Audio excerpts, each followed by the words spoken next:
Aris Chandra tersangka begal, menyerah setelah tim Buser Polsek Kertapati Palembang melumpuhkannya dengan tembakan di kaki karena melawan saat proses penangkapan.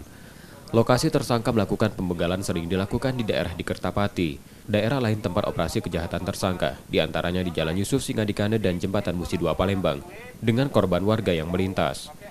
Bahkan mayoritas korban tersangka dilukai dengan senjata tajam. Pada polisi tersangka mengaku sudah 20 kali melakukan pembegalan pada pengendara motor.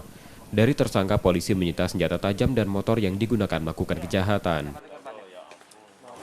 Jadi hari ini setelah kita lakukan interogasi lebih dalam lagi, setelah berkali-kali juga melakukan di daerah seputaran Musi 2 dan Jalan Singadikane. Di situ setelah diakui yang dia ingat saja sudah lebih dari 20 kali lebih yang dia lakukannya. Belum yang lain-lain, laporan lain akan kami dalami lagi dan kami sinkronkan dengan kejadian-kejadian yang ada yang lainnya lagi. Mereka juga tidak segan-segan untuk melukai. Ada beberapa LP yang sudah kita terima, mereka ada yang sempat menusuk, melukai, bahkan bisa sampai melukai korban dengan luka berat begitu.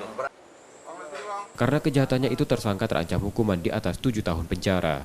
Yudi Kiswanto, Kompas TV, Palembang, Sumatera Selatan.